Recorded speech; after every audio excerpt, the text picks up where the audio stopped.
అంటే అందరికీ ఇల్లు కట్టిస్తామని తెలంగాణ రాష్ట్రంలో కేంద్ర బీజేపీ ప్రభుత్వం ఒక్క ఇల్లు కూడా కట్టేయలే.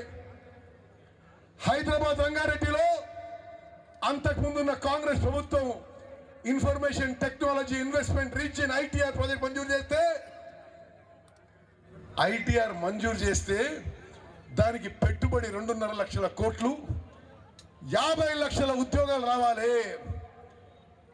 బీజేపీ ప్రభుత్వం కేంద్రంలో వచ్చి రద్దు చేసిన విషయాన్ని మనం చేస్తున్నాను. మిత్రులారా, భారతదేశంలో బీజేపీ ప్రజాస్వామ్యకే ప్రమాదం అని చెప్పి నేను మనం చేస్తున్నా.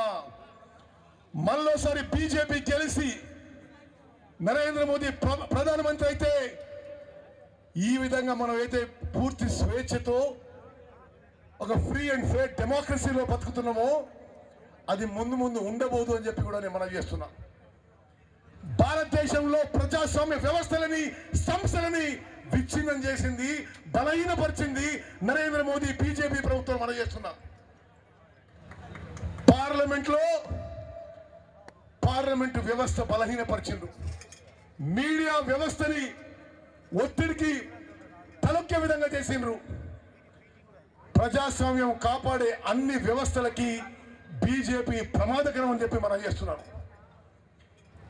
ఈరోజు కొంత ఆత్మ సంతృప్తి మనం చేస్తున్నా. ప్రియమైన మిర్యాలగూడ కార్యకర్తలారా, మీరు చెప్పిన ప్రతి అంశం పార్లమెంట్లో మీ కలం విప్పాను. మిర్యాలగూడ రైల్వే స్టేషన్ కొంతమేరకు ఇంప్రూవ్ చేసినాం. మిర్యాలగూడలో వందే భారత్ ట్రైన్ మీ కోరిక మేరకు ఇక్కడ ఆపించిన అని చెప్పి కూడా నేను మనం చేస్తున్నా. చాలా రైళ్లు ఇక్కడ వచ్చిపోయే రైళ్ళని అంతకుముందు మిర్యాలగూడ స్టాప్ లేకుంటే మీతోని మీ స్థానిక నాయకులతో రిప్రజెంట్ చేసి మిర్యాలగూడ రైల్వేలో మార్పులు తీసుకొచ్చినాం. ఈరోజు నేను గర్వపడి చెప్తున్నా, తమ్ముడు ప్రియ మిత్రుడు కుందూరి రఘువీరారెడ్డి గారు నాకంటే మెరుగైన పార్లమెంట్ సభ్యుడు అవుతాడని చెప్పి మనం చేస్తున్నా. ఏ విధంగానైతే ప్రతి అంశం పార్లమెంట్లో లేవనెత్తినమో, మీకోసం పార్లమెంట్లో పోరాటం చేసినమో అదే విధంగా రఘువీరారెడ్డి చేస్తాడు. అతనికి మీరు భారీ మెజారిటీ ఇవ్వాలని చెప్పి మీ అందరినీ కోరుకుంటున్నా. అదేవిధంగా మే 13వ తారీఖున పోలింగ్ ఉంది. ఏదో వచ్చినాం పోయినాం, ఏదో జానారెడ్డి గారు, వెంకటరెడ్డి గారు, ఉత్తమ్ కుమార్ రెడ్డి అందరూ వచ్చి జైలు కొట్టిపోయినట్టు కాదు.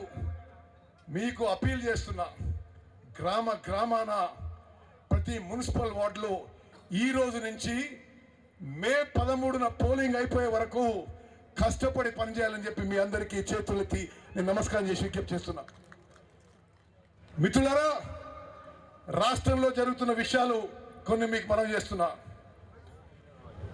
ఈరోజు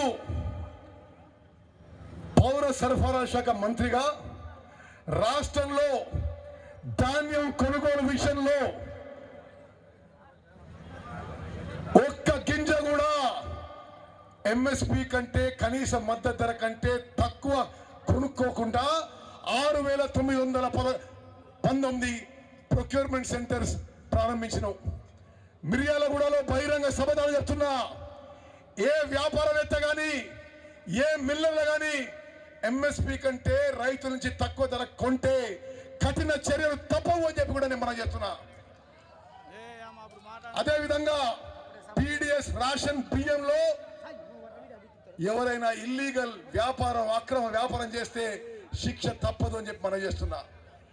ఈరోజు మీ ఎమ్మెల్యే బిఎల్ఆర్ గారు, మీ జిల్లా కాంగ్రెస్ అధ్యక్షుడు శంకర్ నాయక్ గారు కోరినట్టుగా కొన్ని లిఫ్ట్ ఇరిగేషన్ పథకాలు ఈ కోడ్ ఆఫ్ కండక్ట్ అయినాక ఇప్పుడు మంజూరు ఇవ్వడానికి వీలు లేదు.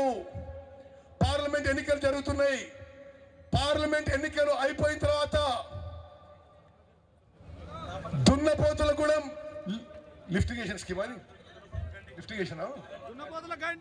దున్నపోతులగూడెం లిఫ్ట్ ఇరిగేషన్ స్కీమ్ మంజూరు చేస్తాము అని చెప్పి నేను మనం చేస్తున్నా. దామర్చర్ల బొత్తలపాలెం ట్యాంక్ పనులు చేపడతామని చెప్పి నేను మనం చేస్తున్నా. కేశవాపురం కొండ్రపోలు ఎత్తిపోత పథకం మరి పనులు చేపడతామని చెప్పి నేను మనం చేస్తున్నా. తోపుచెర్ల సీత్యాతండ మరి ఏం అవసరం ఉంటే చేస్తామని చెప్పి మనం వేస్తున్నా. వాచ్యతండ కూడా ఏం అవసరం ఉన్నది అవసరం చేస్తామని చెప్పి మనం చేస్తున్నా. నాతో సహా జిల్లాలో మరో మంత్రి young and dynamic Komatireddy Venkatreddy గారు R&B మంత్రి ఉన్నాడు. మేమిద్దరం కలిసి మిర్యాలగూడ నియోజకవర్గాన్ని రఘువీరతో కలిసి మిర్యాలగూడ నియోజకవర్గానికి ఆదర్శ నియోజకవర్గం తీర్చిదిద్దామని చెప్పి నేను మీకు మాటిస్తున్నాము. తప్పనిసరిగా ఇంత అంతా నేను ఫిగర్ చెప్పను, కానీ రాష్ట్రంలోనే కాదు భారతదేశంలో పెద్ద మెజారిటీతో కాంగ్రెస్ అభ్యర్థి మా తమ్ముడు ప్రియ మిత్రుడు రఘువీరారెడ్డి గారిని గెలిపించవలసిందిగా మీ అందరికీ నేను సవినయంగా ప్రార్థిస్తున్నాను. నేను చివరిగా ఒక మాట, మే 13న పోలింగ్ ఉంది. ఈరోజు 16 ఎక్కువ సమయం లేదు, మనం చూస్తుంటేనే సమయం గడిచిపోతుంది.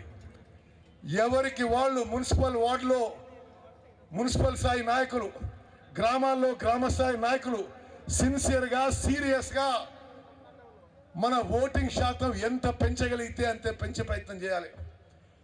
నేను వేదిక మీద పెద్దలకి, ఇక్కడున్న నాయకుల కార్యకర్తలకు చేతులెత్తి నమస్కరిస్తున్నా.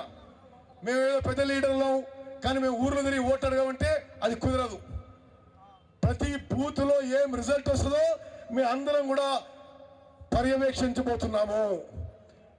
మిమ్మల్ని మిర్యాలగూడ కార్యకర్తని మనస్ఫూర్తిగా అభిమానించే మేము మాటిస్తున్నాము. ఇప్పుడు కాదు ఎప్పుడు కాదు, మీకు ఏ కష్టం వచ్చినా మీకు ఏ సమస్య వచ్చినా